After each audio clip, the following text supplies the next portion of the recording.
Hi friends, welcome back to my channel. Friends, இன்றைக்கி வந்துட்டு ரொம்ப தேவையான ஒரு பதிவு தான். அது என்னென்னா, சுகர் பேஷண்ட்ஸ்குள்ள பெரிய பிரச்சனை ஒன்று இருக்குது. அது என்னென்னா தசை இறுக்கம். அதாவது ஏதாவது ஒரு இடத்துல ஃப்ரோசன் ஷோல்டர் ஆகிறது, இல்லை இங்கே மாதிரி இந்த இடத்துல பெயின் வருது, இல்லை இங்கே வந்து நம்மளுக்கு அதிகமாக இன்ஃப்ளமேஷன் வருது, இல்லைனா மூட்டை சுற்றி வீங்கிட்டு ஸ்டிஃப்னஸ் ஆகிறது.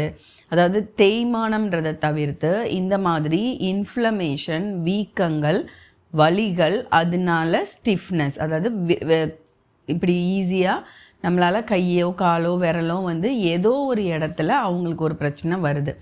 ஆனால் இப்போ எல்லா சுகர் பேஷண்ட்ஸும் கேட்குற ஒரு கொஸ்டினும் நம்ம கேட்கும்போது அவங்க சொல்கிற விடைகளும் என்னவா இருக்குது அப்படின்னா, எனக்கு இப்போ சுகர் கண்ட்ரோலில் தான் இருக்குது, நான் டேப்லெட் எடுத்துகிட்டு தான் இருக்கேன், அப்போது எனக்கு இப்போ சுகர் கண்ட்ரோலில் இருக்குது, அப்போ எதுக்கு இந்த வலி வருது, அப்போ இது எனக்கு சுகர்னால் இல்லைல்ல அப்படிங்கிற ஒரு புரிதல் தான் இன்றைக்கி நிறைய பேருக்கு இல்லாமல் ஒரு பெரிய ஒரு கொஷின் மார்க்காகவே இருக்குது. ஸோ அது நிறைய பேருக்கு உள்ளது இயற்கை தானே. ஏன்னா நம்மளை பொறுத்த வரைக்கும் என்னென்னா, இப்போ சுகர் கரெக்டாக இருக்குது, டேப்லெட்னால என்னோடய சுகர் வந்து கண்ட்ரோலாக இருக்குது. ஸோ இப்போது இதுக்கான விடை இதுதான்.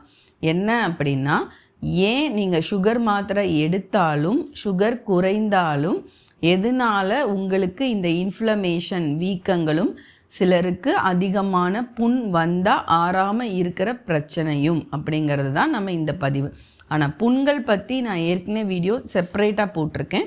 ஆனால் இந்த வீடியோவில் மெயினாக அந்த ஸ்டிஃப்னஸ், ஏன்னா புண் வரும், கண் நரம்பு பாதிக்கும், இதெல்லாம் நம்மளுக்கு தெரியும். ஒன்னொன்றுக்கும் தனித்தனி வீடியோஸ் நம்மளும் பண்ணியிருக்கோம்.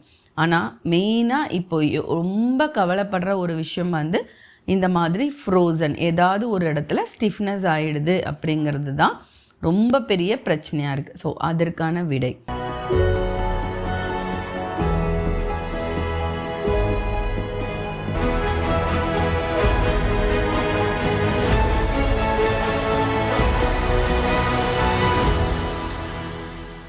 ஸோ ஃப்ரெண்ட்ஸ், இப்போது சுகருக்கு நீங்கள் டேப்லெட் எடுக்கிறீங்க, குறைஞ்சிருக்கு. ஆனால் க்ரானிக்காக லாங் டேஸாக உங்களோட உடம்பு ப்ரீ டயபெட்டிக் அப்படின்னு படுற ஸ்டேஜில் இருந்து தான் இன்றைக்கி நீங்கள் டயபெட்டிக்காக வந்திருக்கீங்க.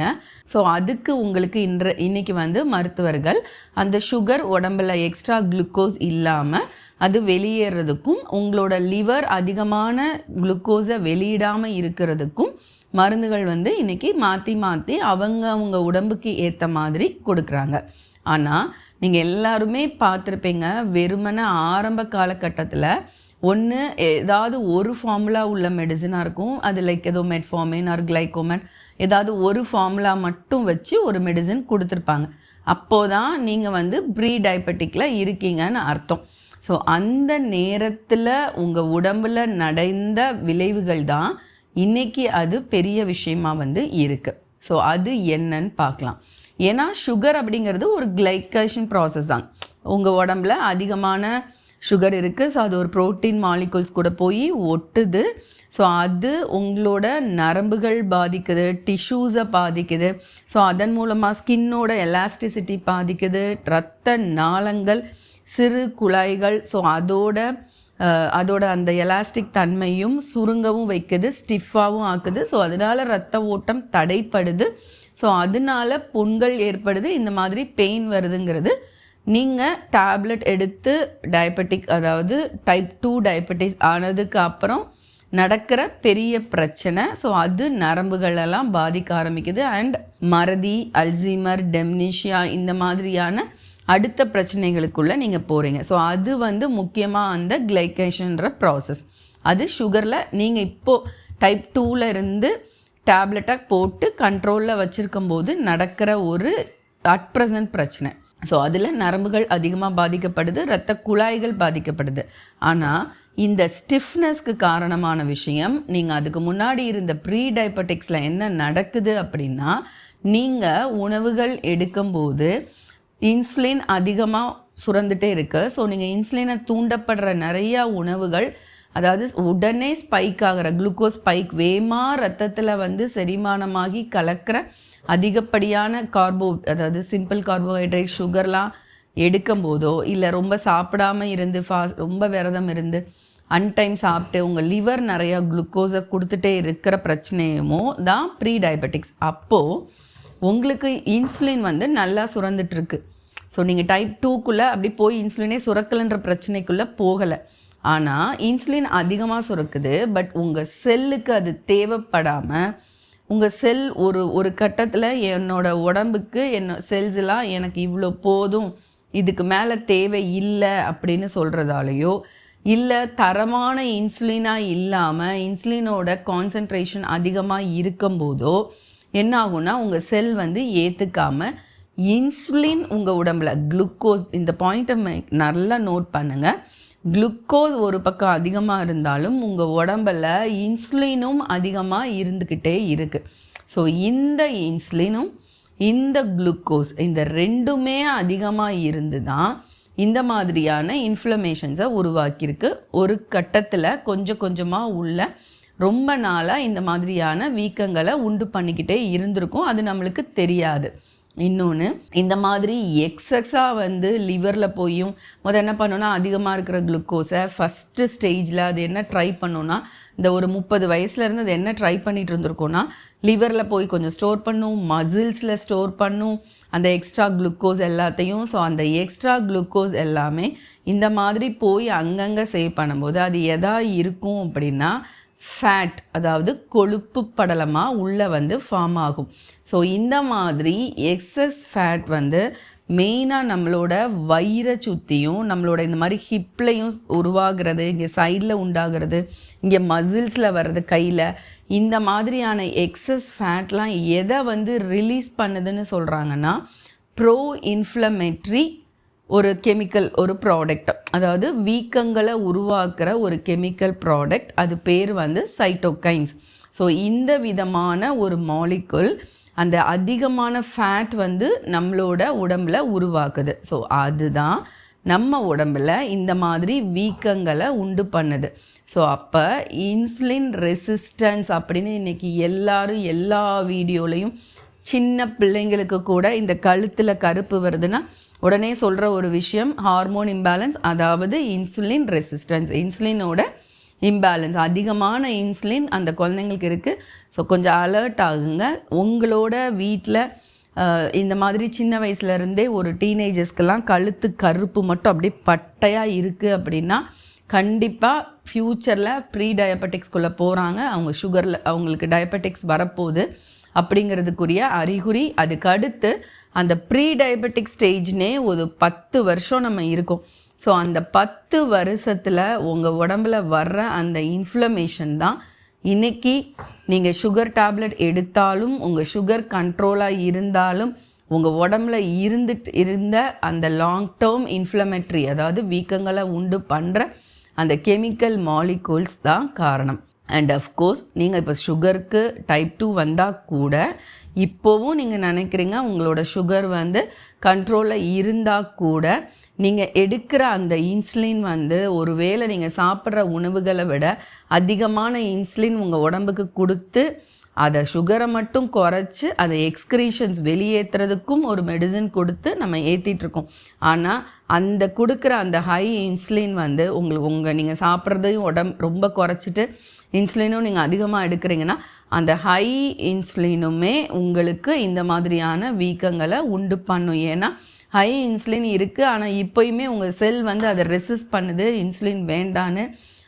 அந்த செல்ஸை நீங்கள் கரெக்ட் பண்ணாமல் மேலும் மேலும் அதிகமான உணவுகளையும் அந்த இன்சுலினை மாத்திரைகளையும் மட்டுமே நீங்கள் நம்பி இருக்கும்போது, எக்ஸசைஸ் பண்ணாமல், உடலுக்கு அசைவுகள் கொடுக்காம, அதே மாதிரியான அதிகமான கார்போஹைட்ரேட்டை சாப்பிட்டுட்டே இருக்கிற பட்சத்தில் இப்போது நீங்கள் டைப் 2க்கு எடுத்துகிட்ருக்கிற டேப்லெட்டே கரெக்டாக இருந்தால் கூட அந்த ஹை இன்சுலின் ஒவ்வொரு தடவையும் உள்ளே வந்து உங்கள் செல் ரிஜெக்ட் பண்ணும்போது அப்போது அது ஒரு இடத்துல போய் ஸ்டோர் ஆகுது, ஃபேட் ஆகும்னா இந்த மாதிரி இன்ஃப்ளமேஷன்ஸை அது உண்டு பண்ணிட்டு தான் அதுக்கப்புறம் தான் அது எக்ஸ்க்ரீஷன்ஸாக வெளியேறுது.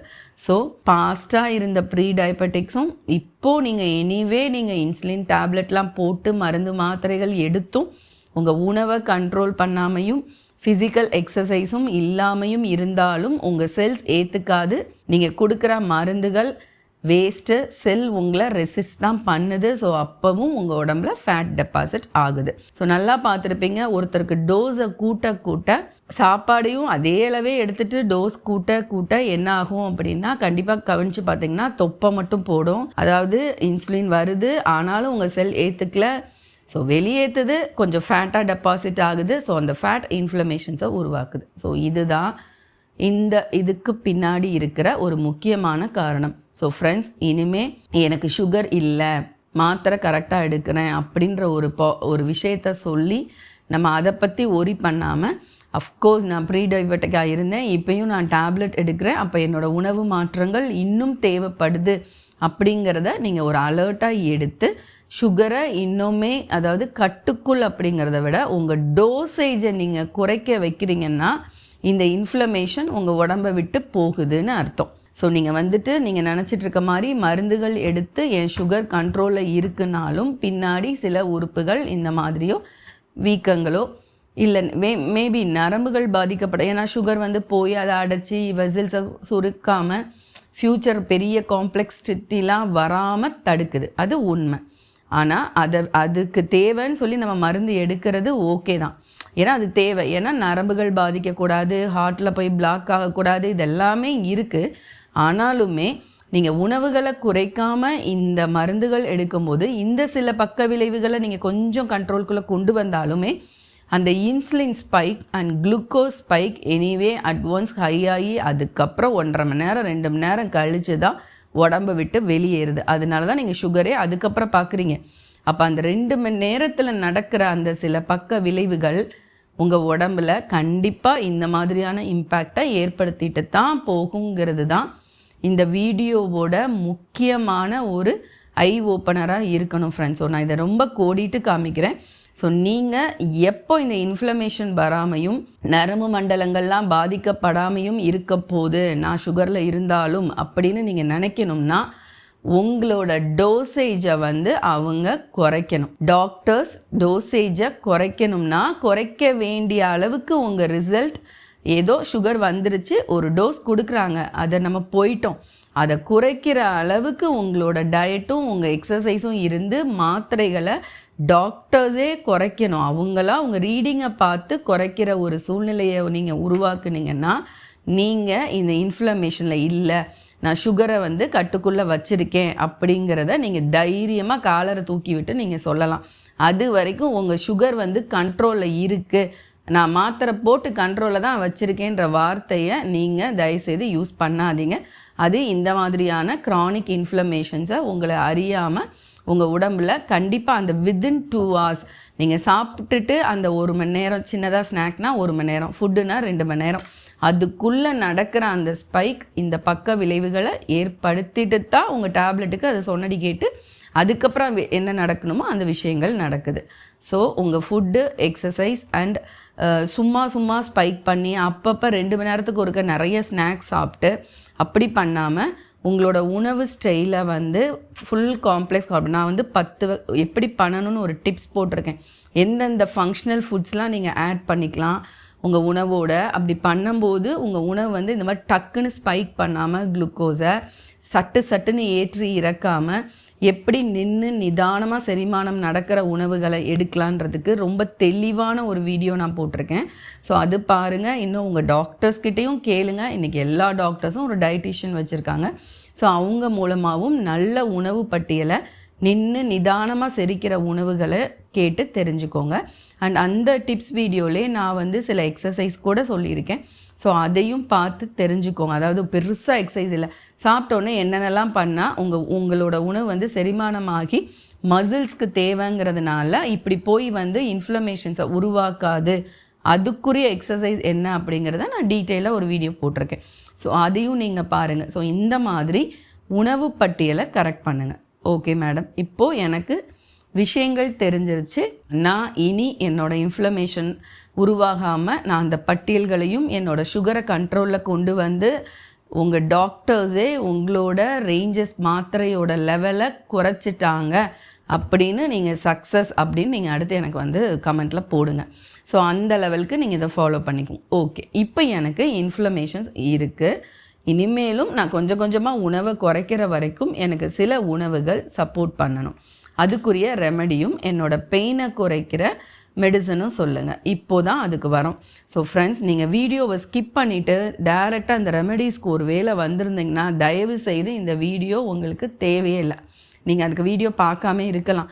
ஏன்னா என்ன தான் நீங்கள் நான் மேலே சொன்ன அந்த ஒரு பெரிய விஷயங்களை ஃபாலோ பண்ணாமல் இந்த ரெமெடியை மட்டும் ஃபாலோ பண்ணுறதுனால அடுத்த 5 வருஷத்தில் இதை விட தீவிரமான பிரச்சனைக்கு தான் போகிறீங்க. இப்போ வேணால் வலியை குறைக்கலாம், பட் அடுத்த 5 வருஷத்தில் இன்னும் தீவிரமாக வரப்போகுது. அப்படிங்கிறதுனால ப்ளீஸ் ஃபஸ்ட்லேருந்து பார்த்து உங்களை ஃபர்ஸ்ட் அலர்ட் பண்ணிவிட்டு அப்புறமா ரெமெடிஸ்க்கு வாங்க.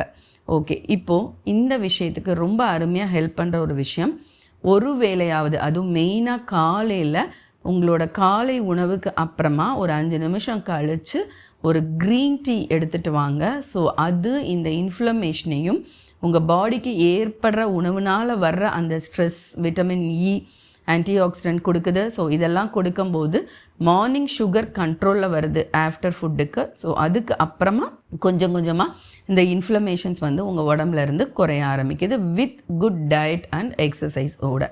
அடுத்து ஒவ்வொரு வேளையும் உங்கள் உணவு பட்டியலை அந்த ஃபங்க்ஷனல் ஃபுட்டோட வீடியோவில் நான் சொன்ன மாதிரி கண்டிப்பாக நார்ச்சத்து நிறைந்த உணவுகளோடு ஸ்டார்ட் பண்ணுங்கள்.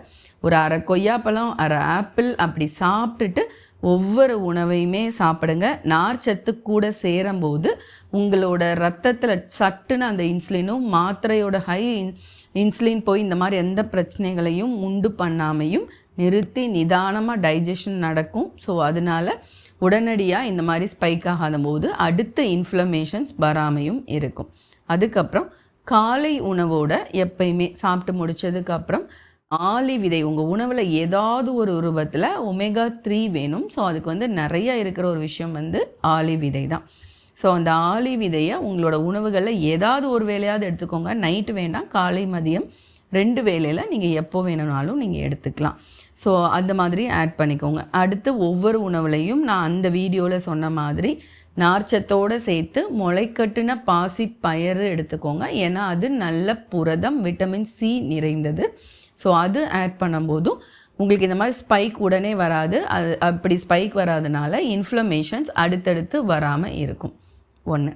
இன்னொன்று, உங்களோட மருத்துவர்கள்கிட்ட கேட்டு நீங்கள் எந்த ஒரு சத்து மாத்திரையுமே சேர்ந்து எடுக்கலை அப்படின்னா, ஏன்னா அந்த ஃபங்க்ஷனல் ஃபுட்ஸ்லேயே நான் டீட்டெயிலாக ஒவ்வொரு சுகர் பேஷண்ட்ஸ்க்கு என்னென்ன சத்துக்கள் தேவைன்னு கூட நான் தனியாக ஒரு வீடியோ போட்டிருக்கேன். ஒவ்வொரு சத்துக்களும் சுகர் பேஷண்ட்ஸை எப்படி எந்த விதத்துலலாம் தேவைப்படுதுன்னு. ஸோ அந்த விதத்தில் டாப் மோஸ்டில் இருக்கிற ஒரு விஷயம் வந்து பி காம்ப்ளெக்ஸ். நீங்கள் B1, B2, B3 ஒவ்வொரு விஷயமா எடுத்து பார்த்தா ஒன்னொன்றுமே இந்த மாதிரி நரம்பு அண்ட் தசை இறுக்கத்தோடு, அதாவது செரிமானம் தப்பாகி அதனால தசை இறுக்கம் அண்ட் இந்த மாதிரியான ஒரு ஸ்டிஃப்னஸ் ஃபுல்லாக அப்படியே வர்றது அண்ட் நரம்பு பாதிக்கிறது, ஒரு நரம்புலேருந்து இன்னொரு நரம்புக்கு கண்டக்ட் பண்ணும் சொல்லுவாங்க. அதாவது விஷயத்தை டக்குன்னு பாஸ் பண்ணும். ஸோ மறதிகள் வராமல் தடுக்கிற அந்த விஷயம் இது எல்லாமே வந்து பி காம்ப்ளெக்ஸில் இருக்குது.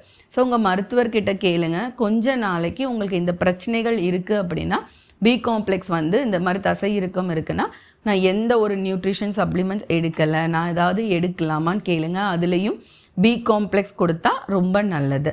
So better. இது ஸ்பைரோலினால் ரொம்ப அதிகமாக இருக்குது. ஸோ உங்களுக்கு வேணும்னா நல்ல ஒரு ப்ராடக்ட் பார்த்து, ஒரு நல்ல ஹெர்பலிஸ்ட் பார்த்து என்ன ப்ராடக்ட் வாங்கலான்னு பார்த்து ஸ்பைரோலினா வந்து உங்களோட காலையில் பிரேக்ஃபாஸ்ட் கூட ஒரு டேப்லெட்டாக நீங்கள் ஆட் பண்ணலாம். இல்லைன்னா பொடியாக கிடைக்குது, அதையும் நீங்கள் வாங்கி இந்த ஃப்ளாக்ஸீடோடு நீங்கள் அதையும் எடுத்துக்கலாம். அண்ட் இந்த சத்துக்கள் கருவேப்பிலையில் ரொம்ப அதிகமாக இருக்குது. ஒரு 11 மணி போல் கருவேப்பிலையும் ஒரு லெமன், அதாவது ஒரு 1/4 லெமன் தோலோட கொட்டையோடு அடித்து வடிகட்டி உப்பு மிளகு போட்டு குடித்தாலும் இந்த பி காம்ப்ளெக்ஸ் உங்களுக்கு அந்த பி காம்ப்ளெக்ஸ் அண்ட் அயன் ரத்த ஓட்டத்துக்கு தேவையானது விட்டமின் சியோடு சேர்ந்து உடம்புல நல்லா அப்சர்வ் ஆகி உங்களுக்கு இந்த வலிகள் வந்து கொஞ்சம் கொஞ்சமாக, அதாவது டாக்ஸின்ஸ் நல்லா ரிலீஸ் ஆகும். ஸோ அதுக்கப்புறம் இந்த வலிகள் ரத்த ஓட்டம் நல்லா டெவலப் ஆகிறதுனால இந்த வலிகள் வந்து உங்களுக்கு குறைய ஆரம்பிக்கும். இது ஒரு ரெமெடி. அண்ட் மெயினாக ஃபுட்டு, அந்த ஃபங்க்ஷனல் ஃபுட்ஸ் ஒவ்வொரு வேலையுமே அதை நான் திருப்பி சொல்கிறது ரொம்ப டிலே ஆகும்.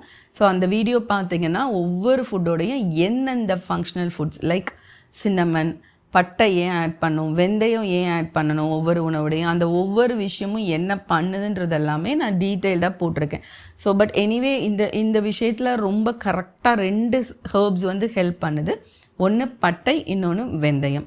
ஸோ ஒவ்வொரு வேளை உணவுலையுமே சாப்பிட்டதுக்கு அப்புறமா ஒன்று வெந்தய பொடி வாயில் போட்டு தண்ணி குடிங்க, இல்லை சாப்பிட்ட உடனே ஒரு மிதமான சுடு தண்ணீரில் நல்லா பட்டைத்தூளும் மஞ்சள் தூளும் மிளகுத்தூளும், ஏன்னா மஞ்சளும் மிளகும் சேரும்போது தான் உடம்புல அப்சர்வ் ஆகும். அந்த குர்குமின் அண்ட் பெப்பரைன் சேரும்போது தான் வலிகள் கண்டிப்பாக குறையும். ஃப்ரெண்ட்ஸ், இது வெறுமனே மஞ்சள் மிளகு என்னடா இதில் குறையும், கண்டிப்பாக அப்படி நினைக்காதீங்க. இந்த மஞ்சள், மிளகு, பட்டைத்தூள், இது கூட ஒரு பிஞ்ச் கிராம்புத்தூள் கூட போடலாம். அது இன்ஃப்ளமேட்ரி காம்பவுண்ட் இருக்குது. ஸோ இந்த ஒரு 4 ஸ்பைஸை மட்டும் இங்கே டிப்ஸாக எடுத்துக்கோங்க. பட் ஆனால் டீட்டெயில்டாக உங்கள் சுகர் வந்து ஸ்பைக் ஆகாமல் இருக்கிறதுக்கு அந்த ஃபங்க்ஷனல் ஃபுட்ஸ் வீடியோவை பாருங்கள். ஓகே, இப்போது ஹெர்ப்ஸ் யூஸ்வலாக எல்லோரும் கேட்குறது தான். எனக்கு வந்து ஓகே, நான் இதெல்லாம் ஃபாலோ பண்ணுறேன், ஆனால் எனக்கு இப்போ ரொம்ப வலி தாங்க முடியலை, எனக்கு கையில் ஃப்ரோசன் இருக்குது, நிறைய பிரச்சனைகள் இருக்குது, நான் இப்போ குறைக்கணும். ஓகே, ஒரு 28 நாள் மட்டும் நான் ஒரு ஹெர்பல் சொல்கிறேன், அதை எடுங்க. அது தொடர்ச்சியாக எடுக்க முடியாது, எடுக்க வேண்டாம். வாரத்துக்கு அடுத்து ஒருக்க மட்டும் எடுக்கலாம், இல்லை கன்சல்டேஷன் நீங்கள் கேட்டுட்டு அதுக்கப்புறம் நீங்கள் எடுக்கலாம். ஸோ அப்படி ஒரு விஷயம் வந்து காலையில் ஆஃப்டர் ஃபுட் வந்துட்டு நீங்கள் எடுக்க வேண்டிய ஒரு விஷயம் நிலவேம்பு, அது கூட சேர்ந்து கீழா நெல்லி, இது ரெண்டும் அரை டீஸ்பூன் மட்டும் போட்டு சுடு தண்ணீரில் மட்டும் மிக்ஸ் பண்ணி சாப்பிட்டதுக்கு அப்புறமா குடிச்சிட்டு வாங்க. நைட் படுக்கும்போது அஸ்வகந்தா பொடி அரை டீஸ்பூன், ஜாதிக்காய் பொடி அரை டீஸ்பூன், ஒரே ஒரு பிஞ்ச் மட்டும் கிராம்புத்தூள். ஸோ அவ்வளோதான். இது மட்டும் நைட்டு ஆஃப்டர் ஃபுட் சாப்பிட்டுட்டு சுடுதண்ணீரில் இதை போட்டு குடிச்சிட்டு வாங்க. ஸோ ஃப்ரெண்ட்ஸ், இதை அப்படி 2ஆக பிரித்து குடிக்கும்போது 2லேயும் பார்த்தீங்கன்னா இந்த அஸ்வகந்தாலெல்லாம் அவ்வளோ மெக்னீஷியமும் இருக்குது, பி காம்ப்ளெக்ஸ் இருக்குது.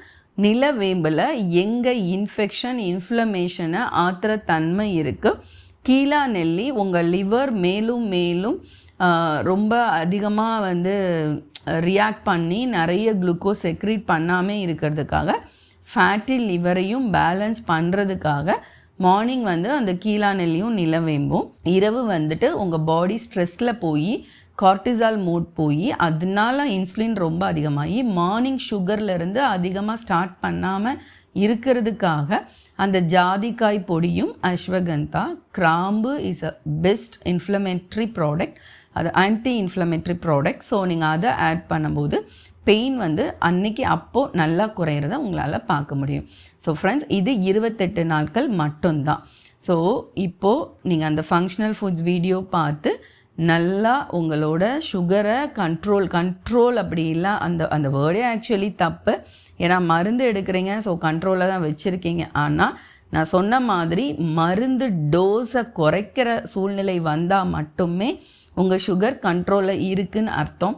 ஸோ அந்த ஒரு சூழ்நிலைக்கு உங்களை கொண்டு வர்றதுக்கு ட்ரை பண்ணுங்கள். அப்போ தான் மென்மேலும் நிறையா இன்னும் இன்ஃப்ளமேட்ரி ஆகாமல் உடம்பு ஆகாமல் பார்க்க முடியும், வீக்கங்கள் வராது.